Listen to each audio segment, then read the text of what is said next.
Қазақ теледидар фильмі.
Қазақ халқының тарихында алаш қозғалысының терең мәнін түсіну азапты жолдан өтті.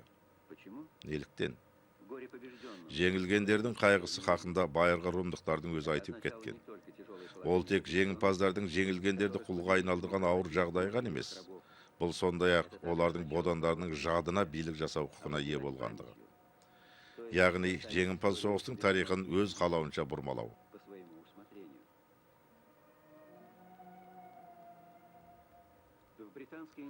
Британ энциклопедиясында Үндістанның ұлттық конгресінің негізін қалаушы Махатма Ганди туралы, ол Ұлыбританияның Үндістандағы саясатының дағдарысы нәтижесінде жарыққа шықты деген жазуды оқисыз. Басқа сөз жоқ. Ал алаш туралы біздің энциклопедиялық анықтамалар не деп жазды? Бұл ескішіл феодалдық тәртіпті аңсайтын қазақ буржуазиясының ұлтшылдар тобының кадеттік ұйымы. Олар дербес республика орнатпақ болды. Сол сияқты қаралаулар. Бір сөзбен айтқанда, кеңестік тарих Ресей империясының ұлт азаттық қозғалысын, оның басшыларын өзінің қас жаулары санады.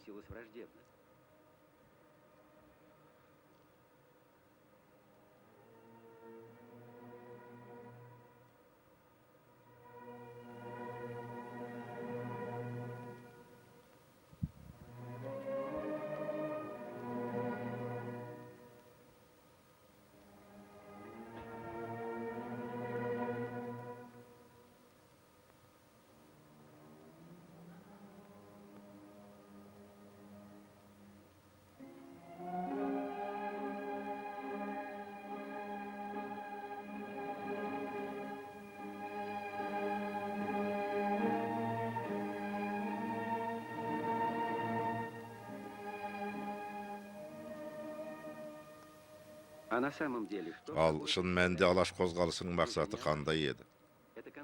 Бұл күрес отарлық өктемдікпенен қазақ қауымының орта ғасырлық тәртібіне қарсы қазақ зиялыларының күресі болатын. Алаш туралы сөз.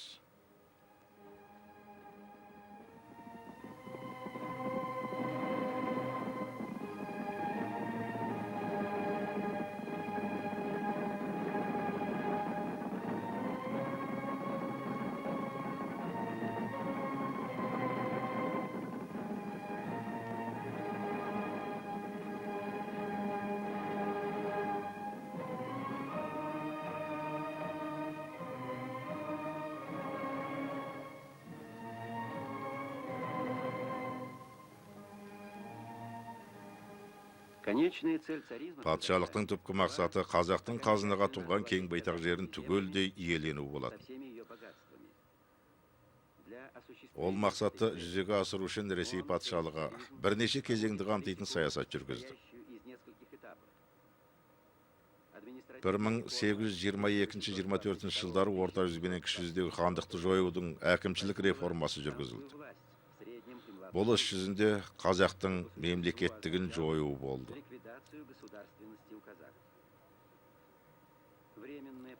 1868 жылғы уақытша және 1891 жылғы жарғы қазақ жерін Ресей мемлекетінің меншігі деп жариялады. Бұл қазақ қоғамын өз жеріне деген иелігінен аластату болатын. Бұл саясат қысқа мерзімде қазақтың ең құнарлы 45 миллион гектар жерін келімсектерге беріп, мемлекет меншігіне айналдыруды қамтамасыз етті. 1917 жылға қарай ол жерлерге 1,5 миллион келімсектер қоныстанды. Олар Қазақстан халқының 29,5% болды. Бұл жағдай бір жағынан қазақтың дәстүрлі тіршілік кейпіне ірткі салып, екінші жағынан Қазақстандағы күштердің ара салмағын түбірінен өзгертіп жіберді.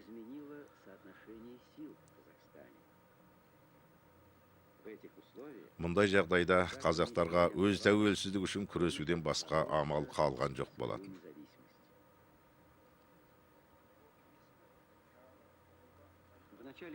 'Тәуелсіздік үшін күрестің ескі түрлері енді жеңіске жеткізбейтіні осы ғасырдың басында белгілі болған. Күштердің ара салмағының өзгеруі жаңа тәсіл табуды талап етті. Саясат сахнасына саяси партия ретінде ұлт зиялыларының ұйысуы тап осы қажеттіліктен туындаған.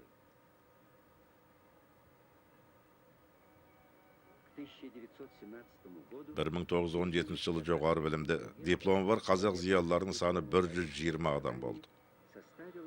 Орта білімділердің саны 700 болатын.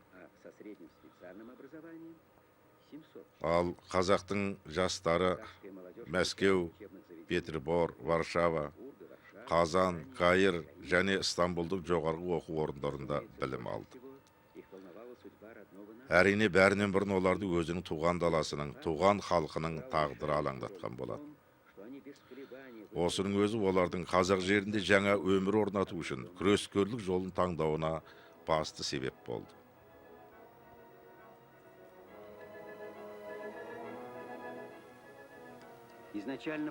Алғашқыда оның іс-әрекетінде екі түрлі бағыт байқалады: ағартушылық және саяси бағыт. 1905 жылы екінші бағыт үстем болды.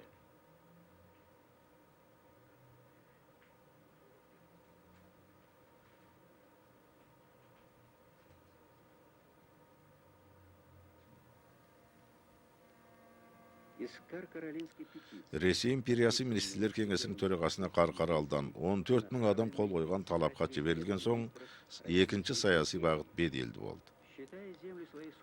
Қалмақтармен болған ұзақ жылдар бойғы соғыста аталарымыздың қан төгіп жүріп алған отанын өз меншігім деп есептеуге қазақтар орыс бодандығына кіргенде бұл мемлекет халықтық меншікке қол салады деп ойлаған жоқ болады. Ал орыс үкіметі ешқандай дәлел себепсіз тек қана қара күштің озбырлығына басып, қазақтардың барлық жері мемлекет меншігі болып саналады деген заң шығарды. Соның салдарынан қоныстану қозғалыс жасалып, қазақтардың ең таңдаулы деген құнарлы жерлері келімсектерге беріліп, құм менен шөлі қазақтарға ғана қалды.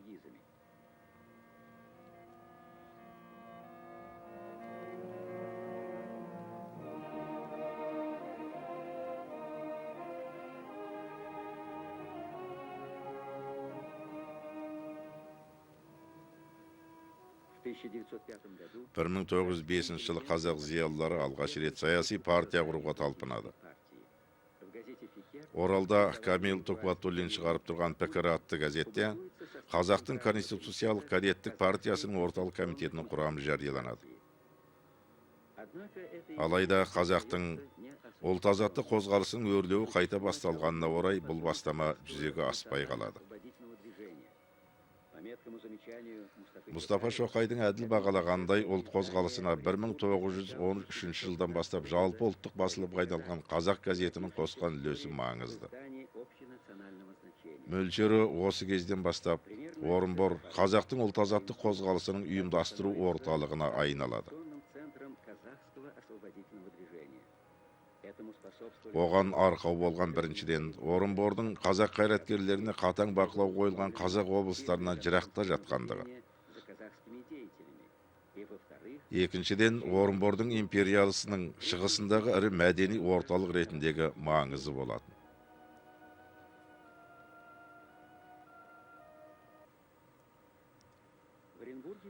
Орынборда жалпы империялық көлемдегі уақыт атты газет пенен кітаптар, олардың арасында қазақ кітаптары да басылып тұрды. Мұнда татар башқұрт мәдениетінің Фатих Каримов, Риза Фахреддинов және басқа да ірі қайраткерлері қызмет істеді. Осының барлығы отарлыққа қарсы әртүрлі қозғалыс топтарының бас қосуы Орынбор арқылы жүргізілуіне себеп болды. Бұл әрине имперлік күштерді қатты қауіптендірді. Сөйтіп пантуркизм, панисламизм туралы аңыз таратыла бастады. Ал шын мәнінде мемлекеттік думаның мүшесі Садри Мақсутовтың айтқандай, империяның өмірлік мақсаттарына нұқсан келтіретінде ешқандай пантуркизм, панисламизм жоқ болады. Бұл тек ұлт-азаттық қозғалысына қарсы күрестің жабайы ойдан табылған тәсілі болды. Сөйтіп, отарлық әкімшілік пантуркизмнің шабуылы туралы лақап таратып, жедел қоныстандыру саясаты менен айналысты.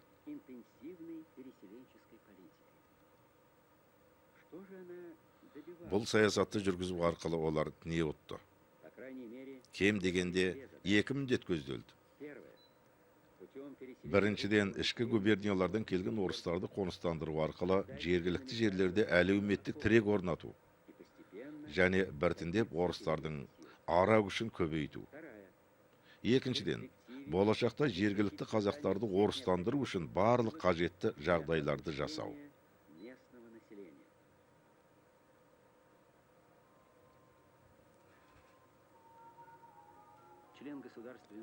Жалпыға танылған ұлт басшысы, мемлекеттік думаның мүшесі Әлихан Бөкейханов 1914 жылдың 23 қаңтарында Речь газетінде басылған мемлекеттік дума мүшелеріне жазған ашық хатында жергілікті қоныстандыру комитеттеріне үкіметтік орындардың берген нұсқауын келтірген.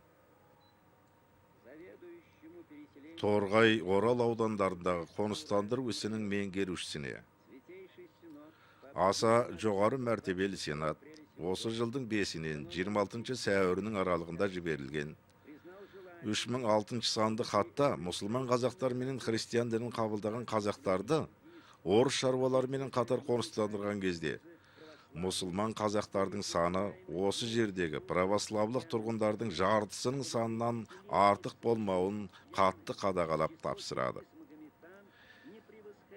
Себебі шаруашылық, тағы да басқа да тұрмыстық қажеттілік мәселелерінде православ дінді адамдардың бөтен халықтардан үстемдік артықшылығы міндетті түрде болуы қажет.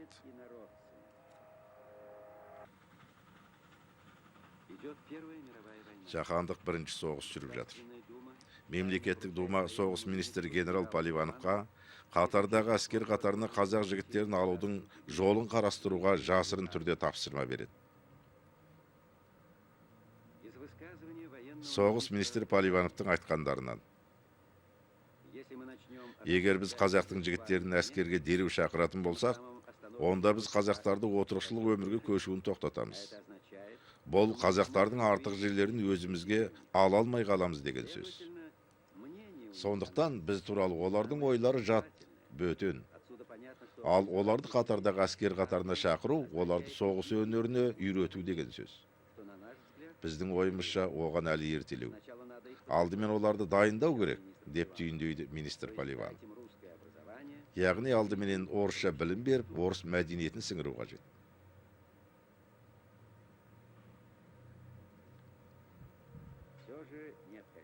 Дегенмен де патша өкіметі қазақ жігіттерін майданның қара жұмысына шақыруға мәжбүр болды. Оған жауап табан астында қайтарылды. Қазақ жерінің байтақ даласы көтерілісі өртіне оранды. Сонда қазақтың демократиялық зиялылары жағдайды қалай пайымдады? Ол халықтың қарулы көтеріліске шығуына үзілді-кесілді қарсы болды. Себебі оның ертеңгі зардабын анық сезінді.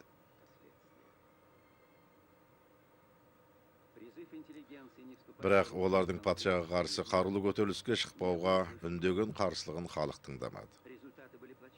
Оның нәтижесі қара түнек қайғыға батырды. Жетісу облысында қазақ қырғыздарының 44 болысының өзіндегі 40 болысының адамдары босқынға түсті.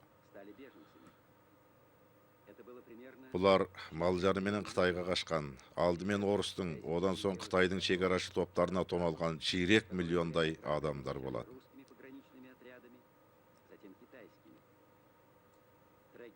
Ауыртпашылықта шек болған жоқ.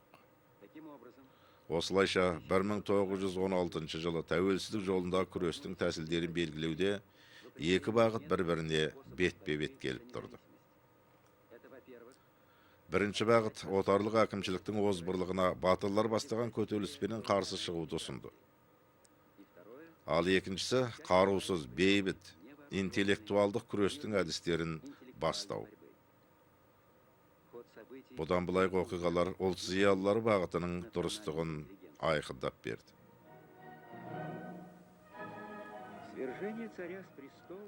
Патшаның тақтан түсуін зиялылар қуана қарсы алды. Оған ұлт азаттық қозғалысы басшыларының бірі ұлы ағартушы, Қазақ газетінің редакторы Ахмет Байтұрсынов куә. Қазақтарға ақпан төңкерісі қандай түсінікті болса, әлеуметтік қазан төңкерісі соншалықты түсініксіз болды. Алғашқы төңкерісті қандай қуанышпенен қарсы алса, екінші төңкерісті қазақтар сондай сұмдық үреймен қарсы алуына тура келді.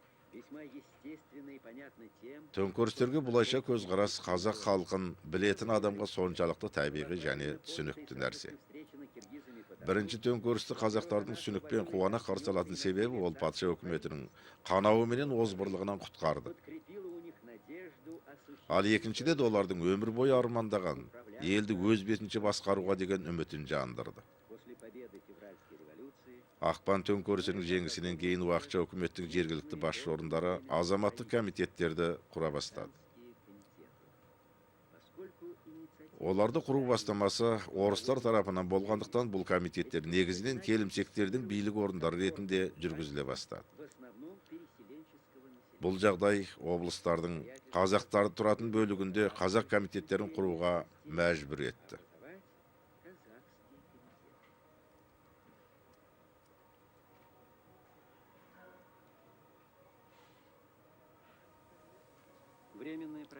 Ал уақытша үкімет болса, қазақтың комитеттеріне аса сенімсіздікпен қарады. Өздерінің көзқарасы халыққа кең таралмауын қалады. Себебі қазақ комитеттері ұлттық мемлекеттіліктің негіздерін қалай бастады. Яғни, саяси тәуелсіздікке бет алды. 1917 жылдың 21-нен 26 шілдесіне дейін Орынборда жалпы қазақтық съез болды. Съез Ресейдің енді демократиялық, парламенттік, федеративті республика болу қажеттігін белгіледі. Ал қазақ халқы өзінің аңсаған ұлттық дербестігін алады. Бұл мақсатты жүзеге асыру үшін халықты соңынан ертіп, күреске жетелейтін саяси партия құруға шешім қабылданды. 1917 жылдың соңына қарай Қазақстанда іс жүзінде ұлт азаттық қозғалысының 3 орталығы болды. Ол әрине орталығы Семей болған Шығыс Қазақстан, орталығы Жымпиты болған Батыс Қазақстан және орталығы Түркістан есептелген Оңтүстік Қазақстан. Жалпы қазақтық екінші съез биліксіздіктің толқыны мемлекеттің үлкен қалаларынан бастап ауылдарына дейін ойрандайтынын және оның қазақтар менен қырғыздар тұратын облыстарға да тарап қауіп төндіретінін ескертті. Съез бір ауыздан былай деп қаулы шығарды. Біріншіден, тамыры тереңнен тартылған бірегей өз жеріндегі көпшілік қазақ жұрты билік құратын облыстарды қамтыған, өз тілі, өз мәдениеті, өз тарихы бар жалпы аумақтық ұлттық автономия құру. Екіншіден, қазақ-қырғыз облыстарының автономиясын Алаш деп атау. Үшіншіден, автоном облыстардың аумағындағы жер асты және жер бетіндегі барлық байлығы Алаштың меншігі деп санау.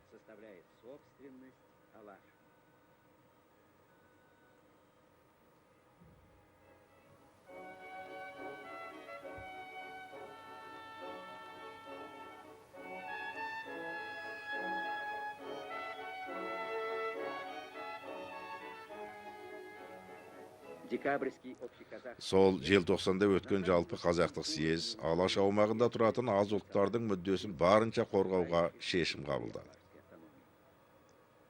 съезд принимает решение Съез Алашорданың үкіметін халықтық уақытша кеңесін құрды. Алашорда Бұл из 20 үкіметтегі 25 орынның 10 орны қазақ-қырғыз арасында тұратын орыс және басқа халықтарға народом, берілді. проживающим среди казак-киргиз.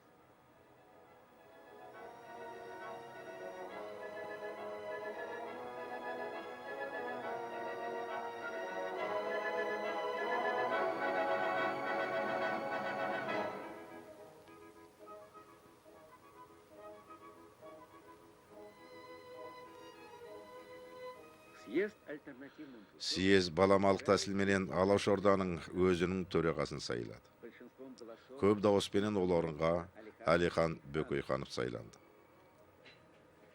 в первой половине марта 1918 жылғы наурыздың алғашқы жартысында кеңес үкіметіменен келіссөз жүргізу үшін Мәскеуге делегация Алашорданың атынан Халел және Жаханша Досмұхамбетовтар бастаған делегация келді. после беседы с ними народный комиссар Оларменен әңгімелескеннен кейін кеңестердің ұлт істері бойынша халық комиссары Сталин 1918 жылдың 20 наурызында Семейде тұрған Алашорда үкіметінің орынбасары Халел Ғаббасовпенен телеграф арқылы сөйлесті. разговор шел Әңгіме Алаш автономиясы туралы болды. в конце переговоров Келіссөздердің соңында кеңес үкіметі атынан Сталин былай деп мәлімдеме жасады. слова Сталина остаются без изменений дословно. Сталиннің сөздері еш өзгертусіз беріледі. Известные декларации прав народов Халық комиссарлары кеңесі қабылдаған Ресей халықтарының белгілі құқықтық декларациясы күні бүгінге дейін ұлт мәселесі жөніндегі негізгі жоба болып табылады. постановление общеказахского Сіздер тапсырған жалпы қазақ-қырғыз съезінің қаулысы осы жобаның рухына толық сәйкес келеді. мы ставим перед Біз вами сіздердің алдарыңызға тек бір ғана шарт қоямыз. съезда не должно Сіздердің съездеріңіздің шешімі, сіздердің өкілдеріңіздің кеңес үкіметін мойындауына ешқандай кедергі болмауы қажет.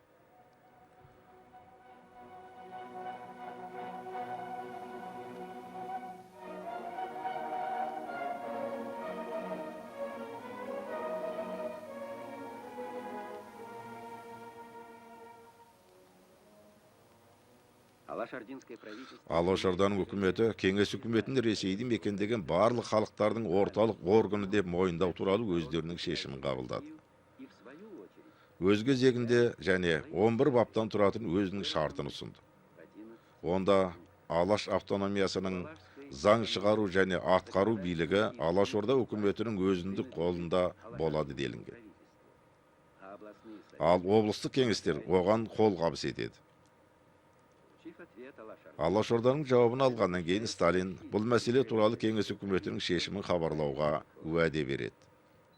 однако этого Алайда оған ешқандай жауап берілмеді.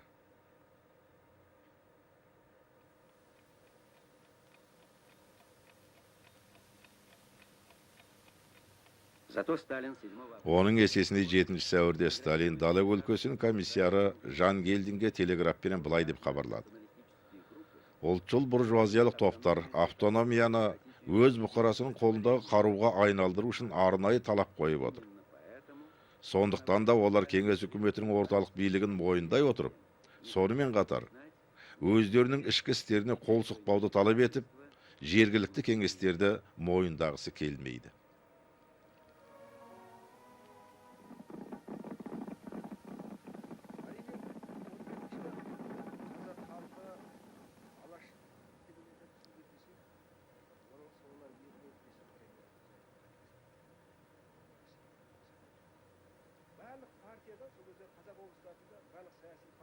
если бы мы сказали, Егер біз 17 жылы қазақ халқы өз басшыларын түсінбеді десек, онда тарихи шындықты бұрмалаған болар мы еді. ушли от исторической правды. В результате выборов депутатов Құрылтай жиналысында депутаттарды сайлаудың нәтижесінде Алаш партиясы үшін сайлаушылар Жетісу облысында 58, проголосовали ал Торғай менен Орал облыстарында 75% дауыс берген. 75% избирателей. А в Ал жекелеген уездерде алаштықтар одан да көп дауыс алған болатын.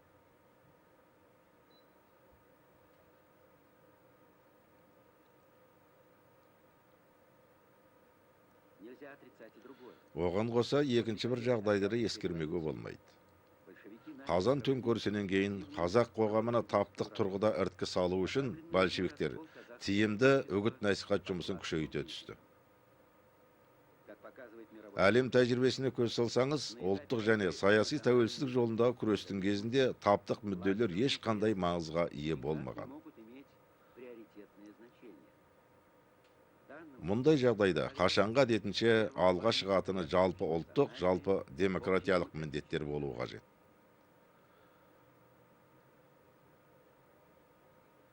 к сожалению, политические Өкінішке орай қазақ қоғамының саяси сәбилігі және геосаяси жағдайының ерекшеліктері өз дегенін істеді. определенная часть казахского Қазақ қоғамының белгілі бір топтары большевиктерге ілесіп кетті.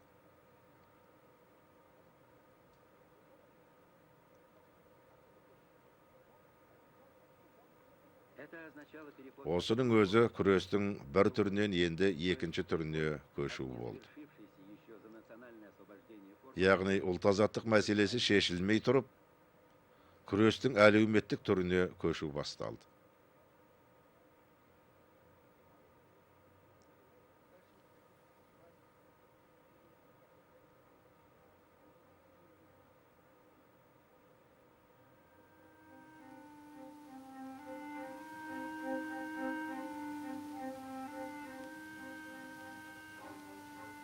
Заки Валиди, лидер национального 1923 жылы шетелге жер аударылған башқұрт халқының ұлт-азаттық қозғалысының басшысы Заки Валиди перед пересечением Иран шекарасынан өтерінің алдында Лениннің атына мынадай хат жолдады.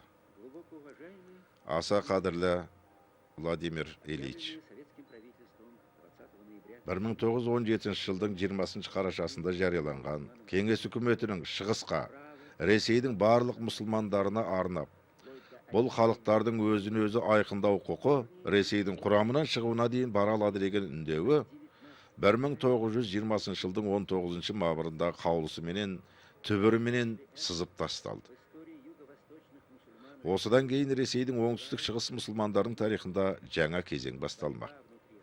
Ресейдің өз ішіндегі күрес мұсылмандардың құқын қамтамасыз ете алмады. Бұл аса өкінішті. Сондықтан ендігі күрес халықаралық деңгейге ауысады. Менің ендігі ардақты міндетім осы халықтардың талабын әлемдік қоғамдастыққа жеткізу. и Роза Люксембург совершенно Егер социализмнің идеялары империализмнің дәстүріндегі ықпалыменен ұлы ұлттардың қалауына қарай ойысатын болса, онда одан жақсылық күтуге болмайды деп Роза Люксембург өте дұрыс ескерткен. следует ждать Сақ болыңыз. Жіберілген қателіктердің ең басында сіз өзіңіз ғана тұрсыз. стоите вы сами.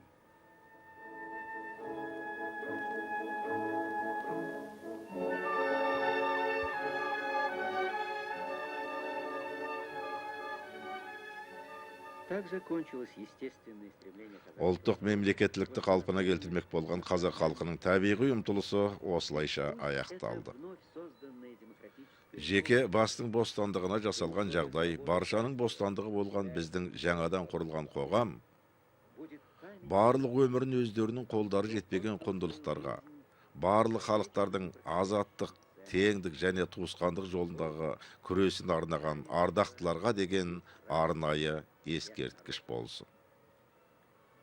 автор сценария Сценарийін жазған Мәмбет Қойгелдиев, режиссері Халил Омаров, операторы Мұстафа Өсеров. Каусеров. Фильмді қазақ тіліне аударған Қазақстан ұлттық телеарнасы 2003 жыл.